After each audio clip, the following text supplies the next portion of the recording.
नमस्कार साथियों, आज हम पढ़ेंगे हमारे छत्तीसगढ़ की मिट्टियाँ।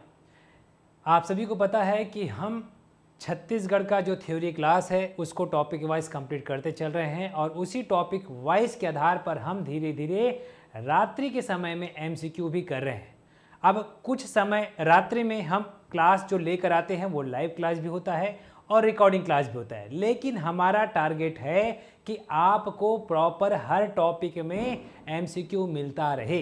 तो आज की क्लास हम आपके साथ करने वाले हैं और ये क्लास का जो टॉपिक होगा वो होगा छत्तीसगढ़ की मिट्टियाँ। लेकिन उससे पहले एक खास जानकारी आपको मैं बता दूं कि एग्ज़ाम तो छत्तीसगढ़ में कई होने वाला है, लेकिन कुछ एग्ज़ाम जो छत्तीसगढ़ के अलावा केंद्र स्तर पर है, जैसे कि आप सभी को पता है EMRS। जी हाँ दोस्तों, EMRS।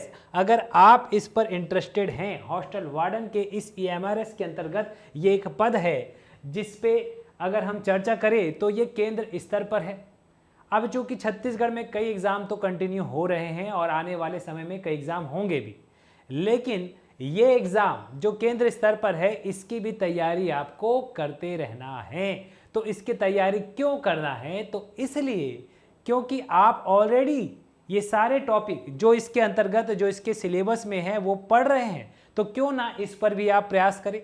तो यहाँ पर EMRS में जो हॉस्टल वार्डन का पद है इसमें भी आपको मैथ्स, रीजनिंग, कंप्यूटर, हिंदी ये सब पढ़ना है। तो क्यों ना हमारे छत्तीसगढ़ के एग्ज़ाम को देते देते हम इस EMRS की भी तैयारी कर लें। तो अगर आप चाहते हैं कि आपकी EMRS की तैयारी हो तो आप हमारे साथ बिल्कुल जुड़ सकते हैं। इस EMRS हॉस्टल वार्डन के लिए recorded class plus online class, offline class आपको साध्य PSC एप्लीकेशन में मिल जाएगा। तो आज ही आप जाए और वहाँ पर इस क्लास को देखें। और मैं फिर से कहूँगा कि आप हर स्तर पर, हर जगह जहां आपको मौका मिले वहां एग्ज़ाम दिलाना है। केवल छत्तीसगढ़ की वैकेंसी पर इंतज़ार नहीं करना है। जो भी सामने एग्ज़ाम आ रहा है, चाहे वो केंद्र स्तर पर हो, तो आपको तैयारी करनी है। केंद्र स्तर पर हो सकता है आपका परफॉर्मेंस अच्छा हो जाए, तो कुछ भी हो सकता है। तो पढ़ने वाले आप सभी को मैं कहूँगा कि आपको जिस जगह पर मौका मिल रहा है एग्ज़ाम दिलाने का, फॉर्म जरूर भरे और तैयारी जरूर करें। ठीक है, चलिए तो बिना देरी किए हम स्टार्ट करते हैं आज का जो क्लास छत्तीसगढ़ का भूगोल। इस छत्तीसगढ़ के भूगोल का मैं जैसे कि पहले भी बता चुका हूं कि थ्योरी क्लास ऑलरेडी सुबह चल रही है और अभी थ्योरी क्लास आपकी ऐप में शुरू हो चुकी है। तो एप्लीकेशन में आपकी डेली थ्योरी क्लास चल रही है। तो ये थ्योरी क्लास स्पेशल हमर छत्तीसगढ़ बैच, जो कि आने वाले सभी प्रतियोगी परीक्षा जैसे कि 18 जनवरी को अधीक्षक का एग्जाम होने वाला है। अब इसका भाग 1 तो आपका कंप्लीट छत्तीसगढ़ है। तो यहां पर 100 नंबर में अगर आपको टारगेट करना है 90 का, क्योंकि 100 में 100 तो संभव नहीं, तो 100 में 90 का टारगेट करना है, तो बिल्कुल मेरे साथ जुड़े। मैं आप लोगों को हमर छत्तीसगढ़ बैच में संपूर्ण छत्तीसगढ़ जो वृहद सारगर्भित एवं संपूर्ण अध्ययन है उस पर पूरा कंप्लीट करने वाला हूं, जो कि आपको प्रॉपर लाइव क्लास ही मिलेगा। अब कुछ दिनों तक हमने इसे YouTube पर देखा, लेकिन अब ये क्लास केवल एप्लीकेशन में चलेगी। तो अगर आप मेरे छत्तीसगढ़ बैच में, यानी बैच का नाम हमर छत्तीसगढ़ बैच में जुड़ना चाहते हैं, तो बिल्कुल आज ही इस नंबर पर कांटेक्ट करें। अब नंबर आपके सामने है, नंबर आप देख सकते हैं, यहाँ पर है 7389905357 और 6265097029। तो इस नंबर पर कांटेक्ट करके आप हमारे साथ जुड़ सकते हैं। इसके अलावा आप साध्य PSC एप्लीकेशन को डाउनलोड करें, वहां पर सीधे जाए और हमर छत्तीसगढ़ बैच को देखें और वहां पर कुछ क्लासेस आपको अवेलेबल है डेमो की तरह, उसको आप देख करके आप डिसाइड कर सकते हैं कि आप मेरे साथ जुड़ना चाहते हैं या नहीं। तो उसी आधार पर हम डेली MCQ कर रहे हैं। तो आज का MCQ भी हम पढ़ने वाले हैं, जिसका टॉपिक है वो है छत्तीसगढ़ की मिट्टियां। चलिए, तो यहां पर इसको आप एक बार जरूर देखें, आपको एप्लीकेशन में ये मिल जाएगा हमर छत्तीसगढ़ बैच। चलो, तो आज का जो प्रश्न है छत्तीसगढ़ की मिट्टियां, अभी ये प्रश्न का लेवल मैं ज्यादातर कूट वाले ही प्रश्न लेकर आता हूं, लेकिन अभी जो प्रश्न है उसमें आपको थोड़े कूट वाले भी मिलेंगे और सामान्य प्रश्न भी मिलेंगे। तो यहां पर छत्तीसगढ़ की मिट्टियों से संबंधित MCQ, ठीक है, आज मान के चलिए भाग 1 है, इसके बाद मैं भाग 2 भी लाऊंगा जहां पर आपको केवल कूट वाले मिलेंगे।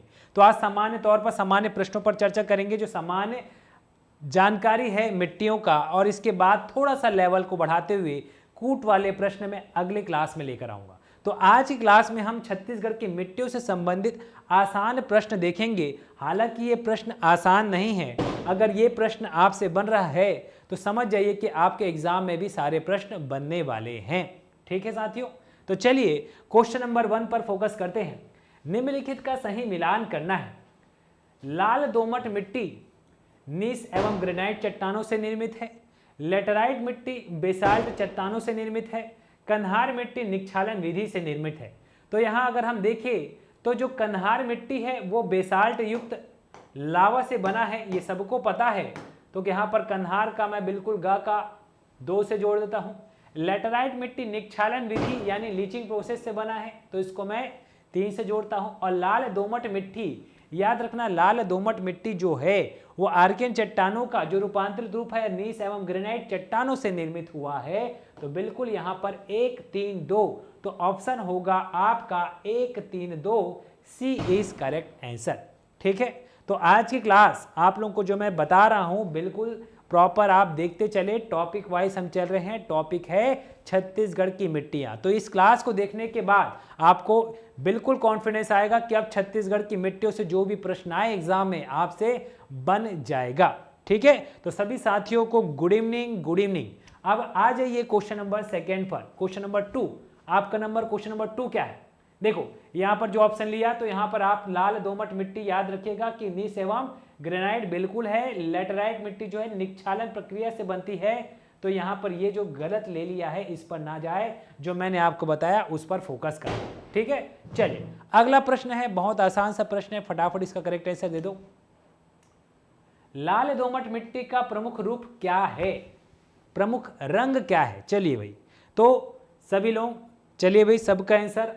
तो क्वेश्चन नंबर 2 का करेक्ट आंसर जी हाँ बिल्कुल लाल दोमट मिट्टी का प्रमुख रंग जो है वो लाल है। बिल्कुल सबका जवाब सही है, सी इसका करेक्ट आंसर होगा। सी इज करेक्ट। आ जाइए, तो जो गलत कर रहे हैं अपने आप का आकलन करते चलना है कि आपका कितना सही हो रहा है और कितना गलत हो रहा है। चलिए लास्ट में कमेंट करके जरूर बताएं कि आपका जितने प्रश्न किए उसमें कितना सही हुआ। चलो, तो लाल दोमट मिट्टी में जल धारण क्षमता कैसी होती है? तो लाल दोमट मिट्टी में जल धारण की क्षमता कैसी होती है?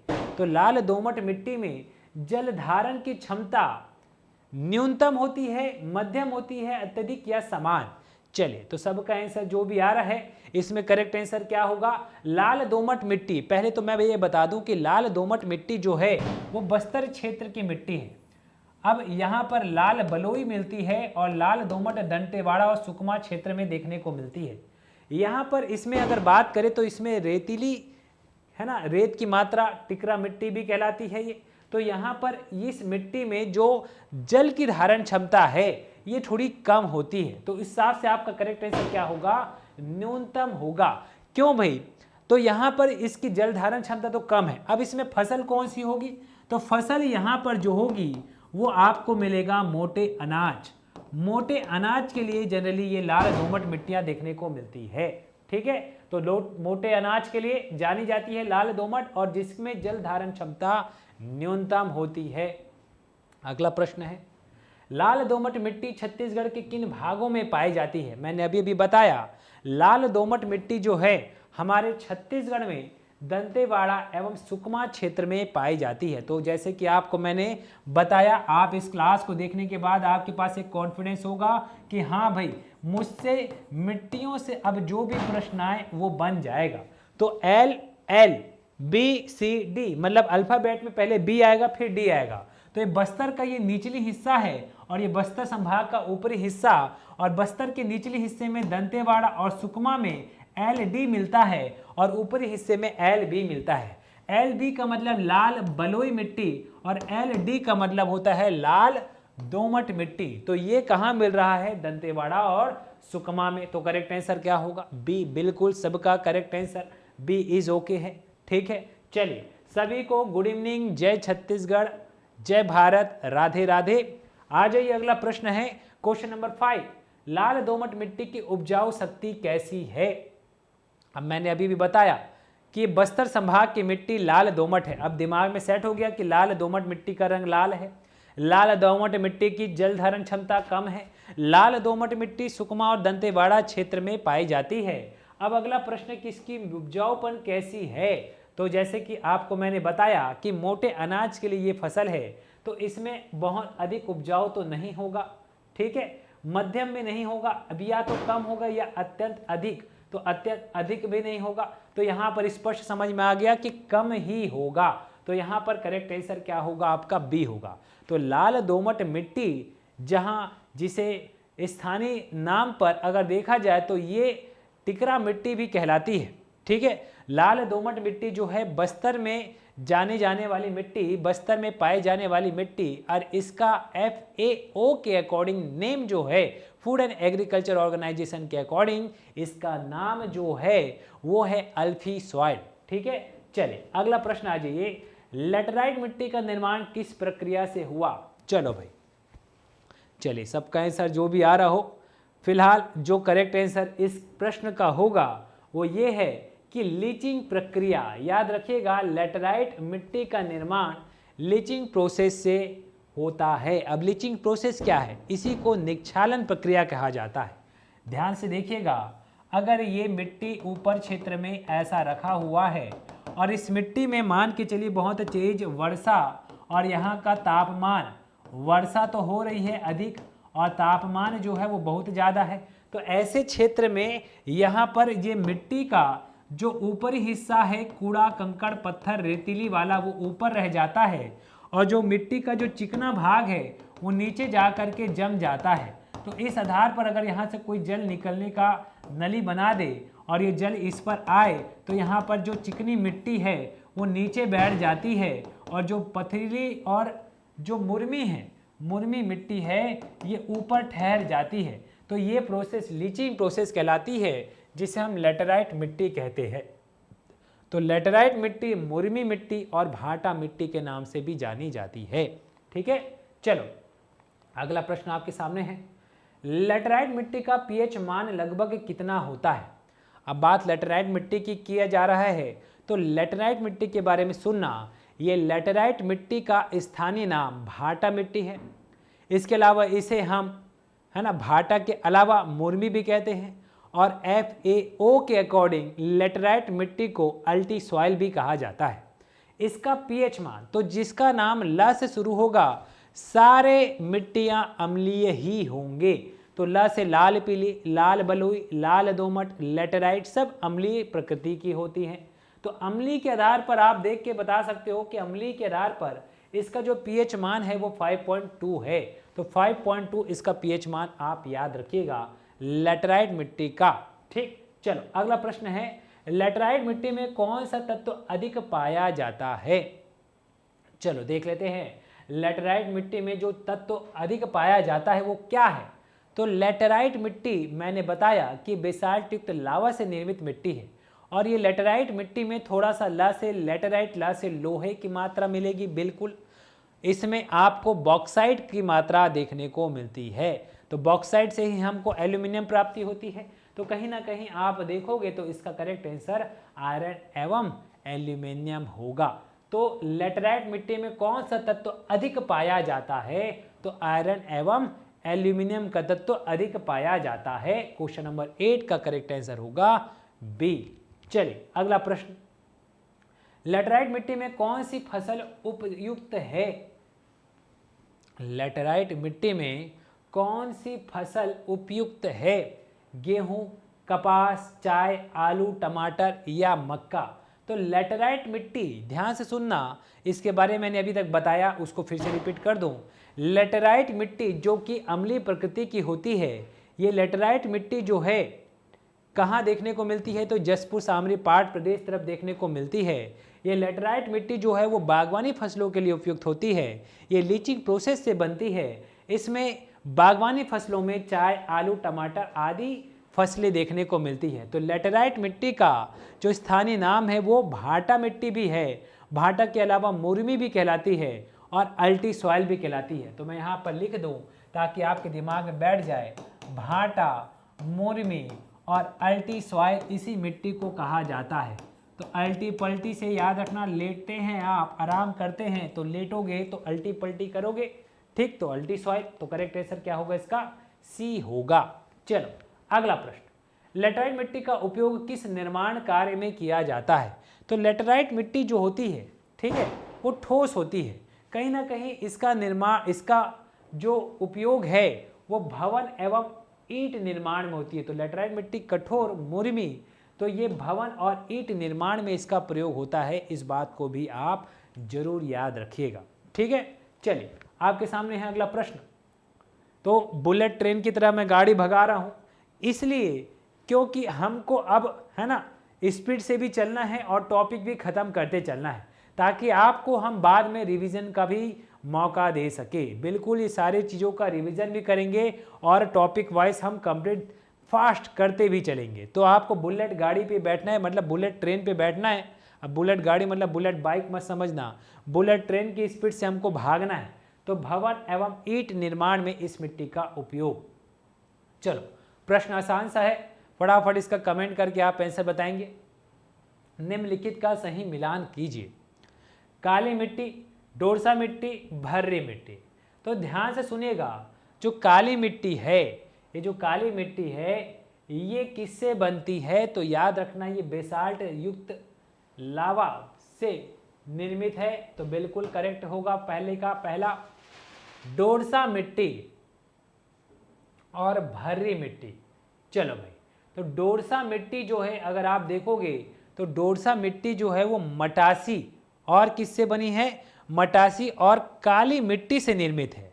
लेकिन इसके निर्माण में जिस सेल का उपयोग, जो सेल समूहों के द्वारा निर्मित होती है वो है ग्रेनाइट सेल समूह। तो ग्रेनाइट सेल समूहों से ये निर्मित है डोरसा मिट्टी। और डोरसा मिट्टी LPK होता है, L से लाल, P से पीली, K से काली, लाल पीली काली का मिश्रण।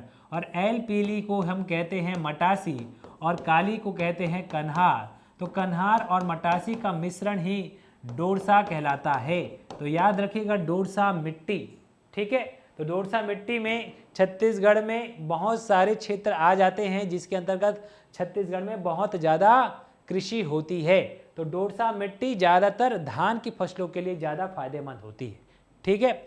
उसके बाद भर्री मिट्टी, तो भर्री मिट्टी उच्च भूमि में पाई जाती है। तो भर्री मिट्टी के बारे में सुन लो, ये जो भर्री मिट्टी है ये उच्च भूमि पे पाई जाने वाली मिट्टी है।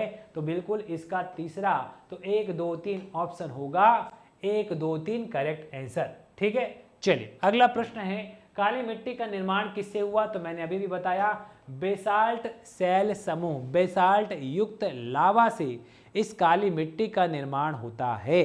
बेसाल्ट युक्त लावा, याद रखिएगा बेस का मतलब क्षार, क्षारीय लावा से।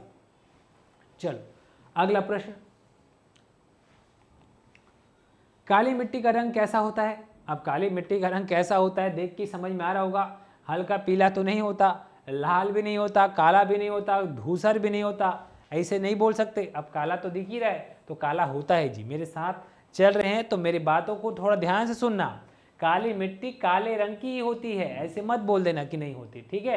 तो लाल, धूसर, हल्का पीला नहीं होती, और इसका रंग लाल, काली मिट्टी का रंग काला होता है, ठीक है, याद रखिएगा।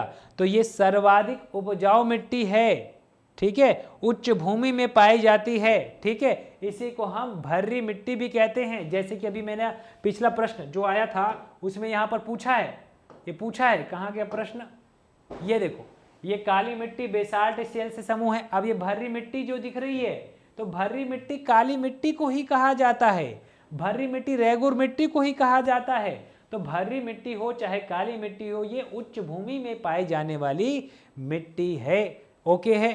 तो याद रखिएगा, अगर स्पेशली पूछे, हालांकि काली मिट्टी आपको किसी न किसी नदी घाटी में भी देखने को मिलेगा, बेसाल्ट युक्त लावा क्षेत्र, पठारी क्षेत्र में देखने को मिलेगा, लेकिन जो काली मिट्टी का एक नाम भर्री है, ठीक है, इसका एक नाम कन्हार है, भर्री है, ठीक है, और भी नाम से जानी जाती है। काली मिट्टी रेगुर मिट्टी भी जानी जाती है। लेकिन यहाँ पर जो भर्री मिट्टी है इस भर्री के बारे में सुनना ध्यान से कि ये भर्री मिट्टी जो है उच्च भूमि पे पाई जाने वाली मिट्टी है। तो छत्तीसगढ़ में भर्री मिट्टी उच्च भूमि में पाई जाती है, ये काली मिट्टी का ही एक नाम है। ठीक है, चल अगला प्रश्न आ जाओ। काला रंग तो मैंने बता दिया, काला रंग बिल्कुल काली मिट्टी का रंग कैसा होता है, काला होता है। ठीक है, अब पूछे किसके वजह से इसका रंग काला होता है, तो ये भी याद रखना, फेरिक टाइटेनियम की वजह से, फेरिक टाइटेनियम की वजह से काली मिट्टी का रंग काला होता है। तो फेरिक टाइटेनियम याद रखिएगा। ठीक है, चलो अगला प्रश्न। काली मिट्टी को छत्तीसगढ़ में किस नाम से जाना जाता है? अब मैंने अभी भी बताया, काली मिट्टी भर्री भी कहलाती है, कन्हार भी कहलाती है, इसके अलावा रेगुर भी याद रखना। और बताओ, भर्री है, कन्हार है, रेगुर है, इसी को चिका भी कहते हैं।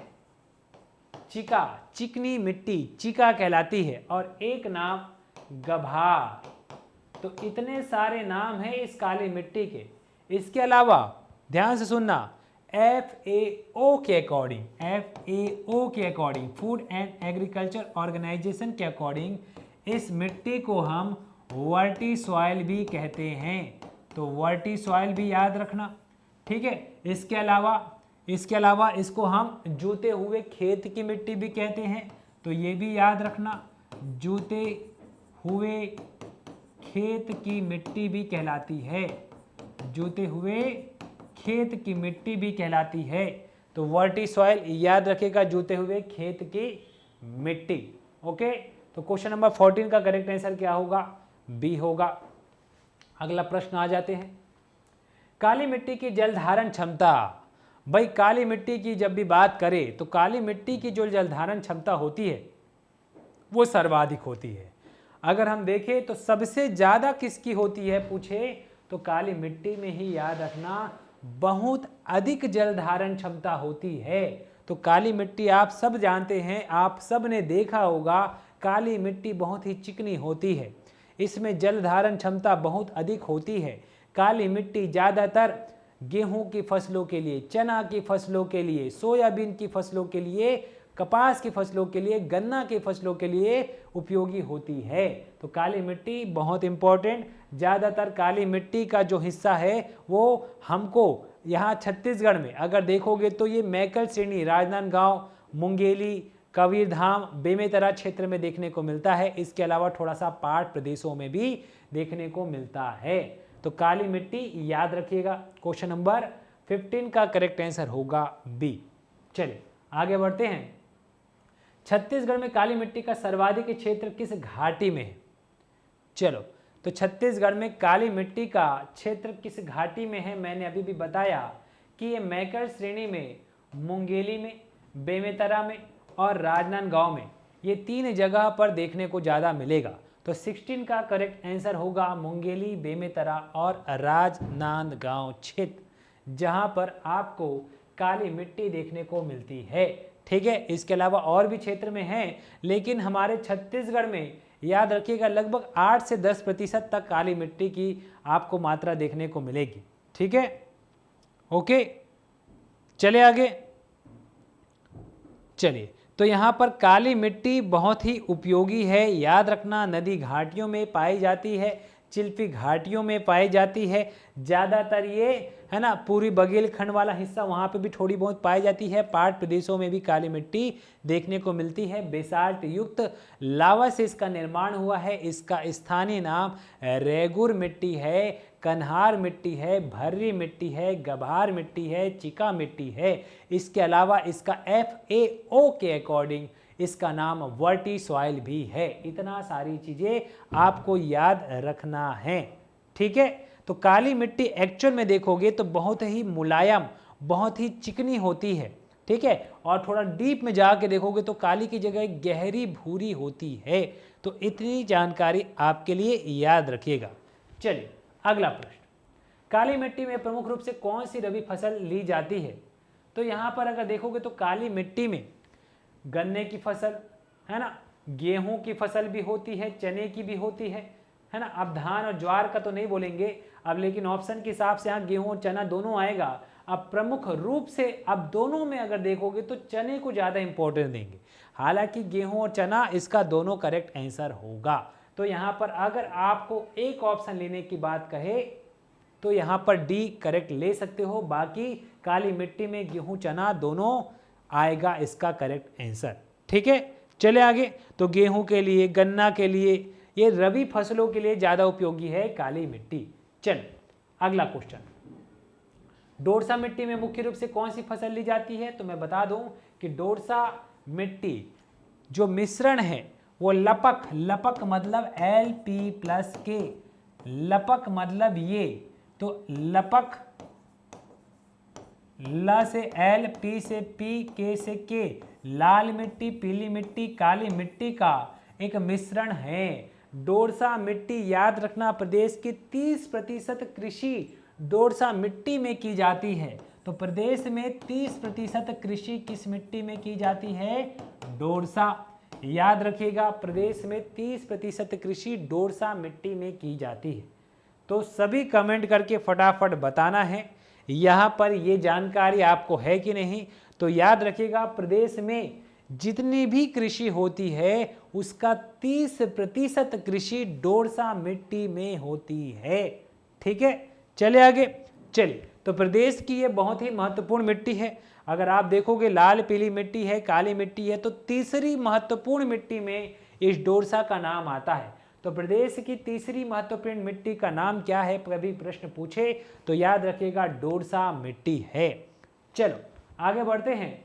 निम्नलिखित का मिलान करना है। अब थोड़ा सा प्रश्न थोड़ा हटके है, थोड़ा सोचना और समझना है। ठीक है, ये पाल कछार मिट्टी क्या है? तो ध्यान से सुनना, ये पाल कछार मिट्टी जो है ये नदियों के किनारे में पाई जाने वाली मिट्टी है। तो बिल्कुल इसका करेक्ट आंसर का पहला होगा। पटपर कछार मिट्टी, अब ये पटपर कछार मिट्टी क्या है? तो पटपर कछार मिट्टी जिसकी उर्वरता बहुत कम होती है, ये अनउपजाऊ मिट्टी होती है और सदैव ऊंचे भाग में पाई जाती है। तो पटपर कछार मिट्टी पहाड़ी भागों में पाई जाने वाली मिट्टी है, याद रखना। ठीक, अब पाल मतलब समझ जाओ, पाल मतलब पार हो रही है नदियों के साथ साथ, तो पाल से याद रखना नदियों के किनारे। पट पर मतलब प से पट मतलब पहाड़, पहाड़ों पर पाई जाती है। बहारा, तो बहारा तो अंदर खुसर गया है, खुसर गया मतलब गहराई में है, तो गहराई में है तो उसको बोल रहा है बहारा, तो गहरी उपजाऊ मिट्टी है बहारा। याद रखिएगा बहारा कैसी मिट्टी है?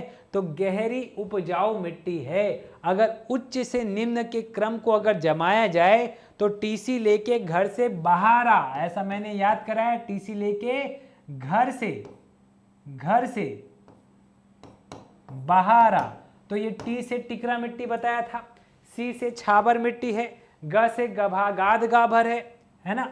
मैं बता देता हूं, यहाँ पर टी से टिकरा है, सी से टीसी लेके घर से बाहर आ, घर से बाहर आ, तो ये छाबर मिट्टी है, ये वाली गाद छाबर है और ये वाली बहारा है। तो ये सीक्वेंस याद रखना, ये उच्च से निम्न का हिस्सा है सरगुजा क्षेत्र में। तो सरगुजा क्षेत्र में उच्च से निम्न भूमि के क्रम को अगर जमाने बोले तो सबसे ऊंचे में टिकरा है, फिर छाबर है, फिर गाद छाबर, और जो सबसे नीचे है यानी गहराई में है बहारा। तो ये गहराई उपजाऊ मिट्टी है। तो 1 2 3 करेक्ट होगा ए। तो पाल कछार मिट्टी याद रखना नदियों के किनारे पाई जाने वाली मिट्टी है। पटपर कछार मिट्टी पहाड़ी में पाई जाने वाली मिट्टी है और बहारा मिट्टी गहराई में पाई जाने वाली उपजाऊ मिट्टी है। ठीक है, तो गहराई में भी पाई जाती है और गहरी उपजाऊ मिट्टी है, इतना याद रखिएगा। ठीक है, तो यह सरगुजा क्षेत्र की बात किया। सरगुजा क्षेत्र में उच्च से निम्न अगर जमाने बोले तो याद रखना गहरा में। ठीक है, गहरा को समझना दो तरीके समझना, नीचे मतलब तो है गहराई में ही है, उच्च से निम्न मतलब थोड़ा नीचे हिस्से पे मिलती है, और गहरी उपजाऊ मतलब उपजाऊपन ज़्यादा है। ये दो मीनिंग को समझना, गहराई में तो मिल ही रही है और गहरी उपजाऊ भी है। ठीक, चलो अगला प्रश्न, पाल कछार मिट्टी किस प्रकार की मिट्टी है? अनुपजाऊ, अति उपजाऊ, मध्यम उपजाऊ या पथरीली। अब पाल कछार मिट्टी ज़्यादातर हमको नदी के किनारे पाए जाने वाली मिट्टी, ये तो समझ में आ गया। अब नदी के किनारे जो भी मिट्टी पाई जाएगी, सीधी बात, उसमें नई नई मिट्टियों का मिश्रण तो हो गई, नवीन मिट्टियां बहाकर लाई जाएगी। तो पाल कछार मिट्टी नदियों के किनारे पाई जाने वाली मिट्टी है। अब नदियों के किनारे जो भी मिट्टी होगी वो उपजाऊ तो होगा ही होगा। तो अनउपजाऊ तो नहीं बोल सकते, पथरीली भी नहीं बोलेंगे, मध्यम भी नहीं बोलेंगे, मैं इसे अति उपजाऊ ही बोलूंगा। तो अति उपजाऊ है, नदियों के किनारे पाई जाती है, जल धारण क्षमता भी इसकी अधिक होती है। तो पाल कछार मिट्टी नदियों के किनारे पाए जाने वाली मिट्टी, और नदियां नए नए अवसादों को बहाकर लाती है, कूड़े कंकड़, तो नई मिट्टियों का मिश्रण कहीं ना कहीं से मिलेगा, इसलिए इसकी उपजाऊपन अधिक होती है। तो एक तरीके की जलोढ़ मिट्टी आप समझ रहे हैं, ठीक है। पट पर कछार मिट्टी अधिकतर कहाँ पाई जाती है? अब ये पट पर मैंने बताया, प से पट मतलब पहाड़, है ना, कनेक्ट करना, पहाड़ पट, तो पहाड़ी क्षेत्र में ये मिट्टी पाई जाती है। जस्ट इसका उल्टा है, पाल कछार का उल्टा पट पर, जो कि उपजाऊ नहीं अनउपजाऊ होती है। तो इसको याद रखिएगा, सर्वाधिक उपजाऊ में पाल कछार मिट्टी, और अनउपजाऊ की बात करें तो अनउपजाऊ में आपका पटपर कछार मिट्टी, जो पहाड़ी क्षेत्रों में देखी जाती है, ठीक है। चलिए अगला प्रश्न, बहारा किस प्रकार की भूमि होती है? तो ये ऊंचाई पर स्थित भूमि है, गहरी उपजाऊ भूमि है, नदी किनारे की भूमि है, या जलोढ़ भूमि है? तो मैंने अभी भी बताया था, बहारा तो गहरी उपजाऊ भूमि है, अभी भी मैंने बताया गहरी उपजाऊ भूमि है, बी इज करेक्ट आंसर। अगला प्रश्न, टिकरा शब्द छत्तीसगढ़ की स्थानीय मिट्टी में किस प्रकार की भूमि को कहा जाता है?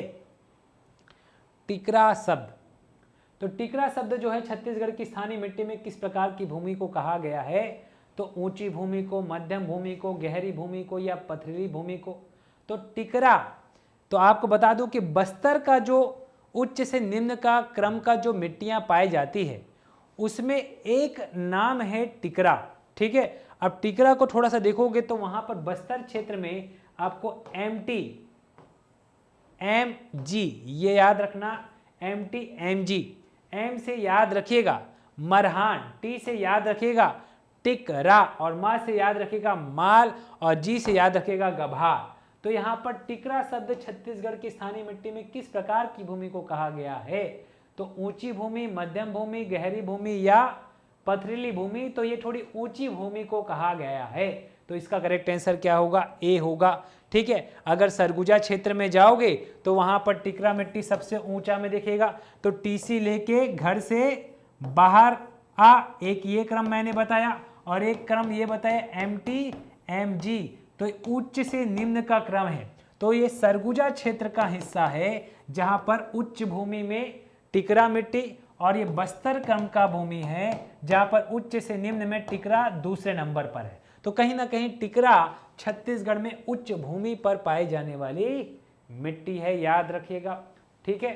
चलो अगला प्रश्न, पट पर कछार मिट्टी की उपजाऊ शक्ति कैसी होती है? तो मैंने बताया कि ये पहाड़ी क्षेत्र में पाई जाने वाली मिट्टी है, और इसकी उपजाऊपन बहुत कम यानी अनउपजाऊ होती है। तो क्वेश्चन नंबर 24 का करेक्ट आंसर होगा डी। तो पट पर कछार मिट्टी की उपजाऊ शक्ति कैसी होती है? तो अनउपजाऊ होती है, याद रखिएगा। चलो अगला प्रश्न, गाद छाबर शब्द स्थानीय मिट्टी के किस क्रम में आता है? अब गाद छाबर प्रश्न कौन से क्रम में आता है प्रश्न पूछ रहा है। तो सबसे ऊपर, बीच में, सबसे नीचे, या अन्य में आता है? तो एक तरीके से देखोगे गाद छाबर, तो गाद छाबर कहाँ आ रहा है? मैंने आप लोगों को बताया, टीसी लेके घर से बाहर जा, तो ये वाला आपका टिकरा मिट्टी है, ठीक है, ये वाला आपका छाबर मिट्टी है, ये वाला आपका गाद छाबर है, और नीचे वाला हिस्सा, ठीक है, बहारा है।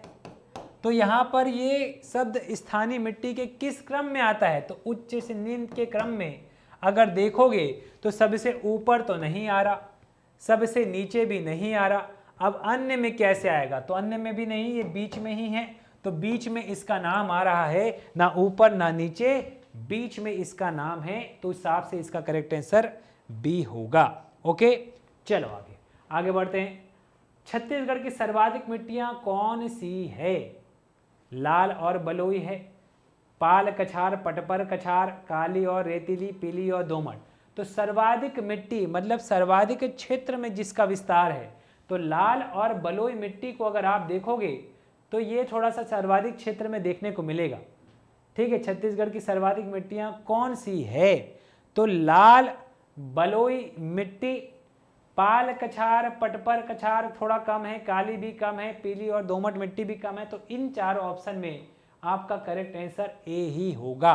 ठीक है, तो ये 4 ऑप्शन के हिसाब से लाल और बलुई मिट्टी छत्तीसगढ़ में सर्वाधिक मिट्टियां हैं। ठीक है, इसके अलावा प्रतिशत के हिसाब से देखोगे तो लाल पीली मिट्टी सर्वाधिक पाई जाती है।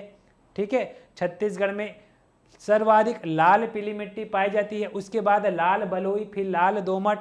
ठीक है, इस हिसाब से आप देखोगे तो काली मिट्टी, फिर उसके बाद लेटराइट मिट्टी, ये सारी मिट्टियां छत्तीसगढ़ में। तो कुल 5 प्रकार की मिट्टियां, 5 प्रकार में नाम फिर से सुन लो।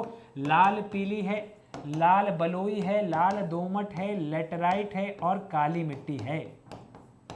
तो ये सब कम है, सबसे ज़्यादा इसका प्रतिशत है। उसके बाद 25 से 30% लाल बलुई का है, इसलिए यहाँ पर ऑप्शन के हिसाब से इसका करेक्ट आंसर ए ही होगा।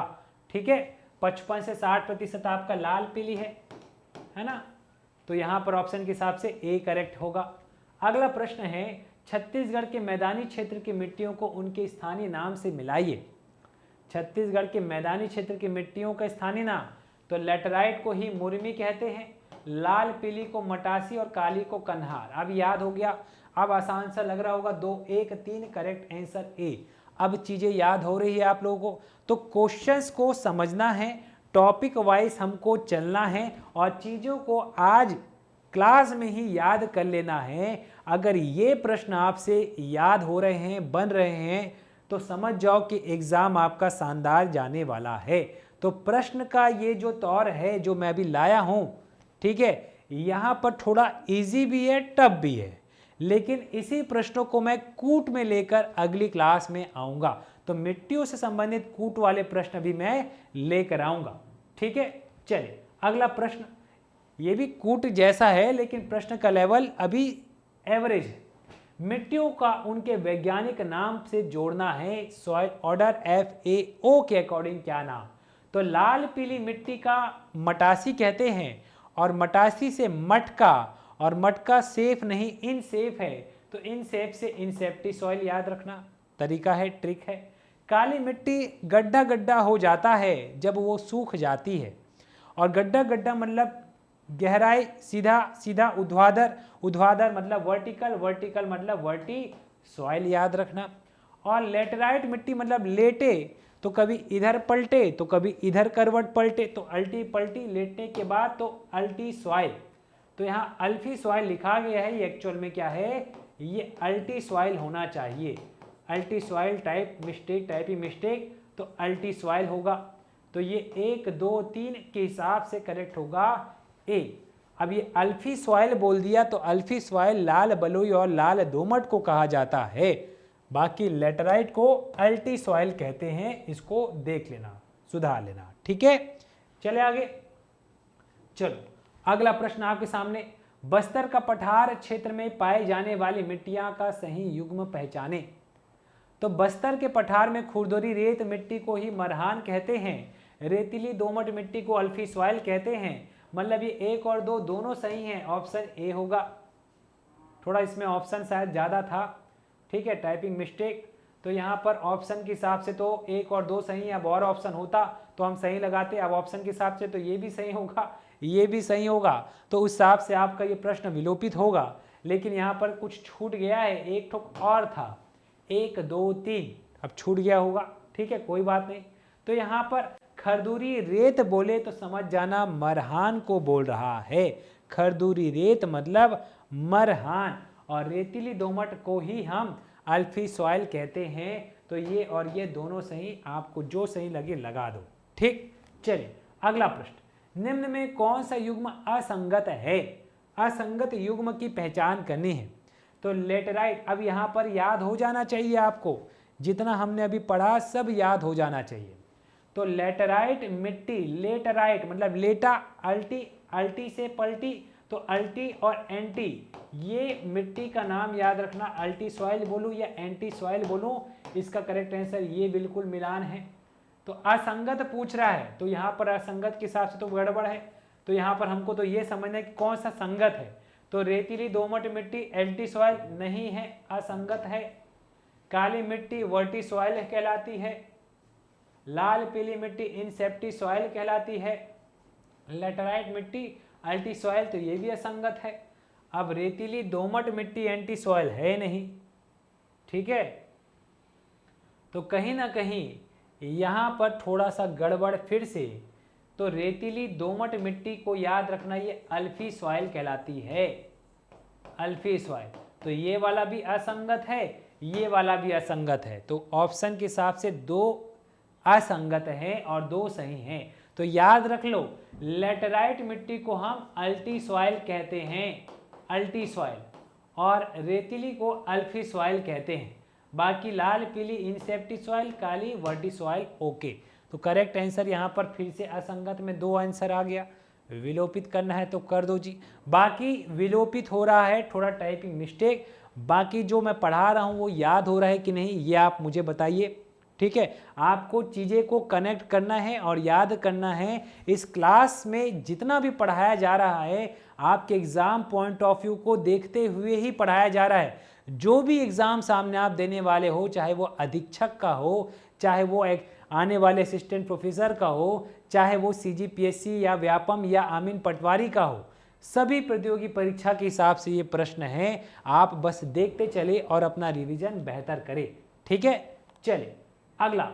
तो यहाँ पर जानकारी जो आप लोगों को मैं दिया, उसमें से एक खास जानकारी ये फिर से कि अधीक्षक का जो क्लास था, ठीक है, वो अब तक कहीं ना कहीं शुरू हुआ नहीं था। तो मैं बता दूं कि बालकों से संबंधित ये सामान्य ज्ञान है। तो भाग 1 में छत्तीसगढ़ है और भाग 2 में बालकों से संबंधित सामान्य ज्ञान है। तो इसकी कक्षाएं आपको जल्द से जल्द मिल जाएगी। आप आज ही साध्य पीसी का एप्लीकेशन डाउनलोड करें, वहां पर क्लास अब प्रारंभ होने को है, ठीक है। तो आज एप्लीकेशन डाउनलोड करें, वहां पर जाए और इस अधीक्षक में जो बालकों से संबंधित ज्ञान है, उससे संबंधित ज्ञान आपको साहू सर के द्वारा मिलने वाला है। तो बिल्कुल अधीक्षक के पद की तैयारी करना है आप सबको। इसके अलावा आपको मैंने बताया कि सीजी टेट P2 का जो कुल टेस्ट 15 टेस्ट है, इसमें आपको टेस्ट सीरीज देखने को मिल जाएगा। तो जो भी छात्र इंटरेस्टेड हैं सीजी टेट P2 का टेस्ट सीरीज दिलाने में, वो बिल्कुल संस्थान के नंबर पर आज ही कांटेक्ट करें और इसका फ़ायदा आप जरूर उठाएं। तो साध्य पीसी एकेडमी के ऑनलाइन प्लेटफॉर्म में आप सभी बिल्कुल ये सारे कोर्सों का, सारे टेस्ट सीरीजों का, MCQ का, ई बुक का फ़ायदा जरूर उठाएं, ठीक है। उसके अलावा आमीन पटवारी का भी कुल 11 टेस्ट है। इस आमीन पटवारी का एग्ज़ाम तो आप सबको पता है दिसंबर में होने जा रहा है। समय कम है, शेष समय रह गया है। तो इसके लिए आप टेस्ट सीरीज जरूर ज्वाइन करें और अपना एनालिसिस करते रहे कि आपकी तैयारी कैसे चल रही है।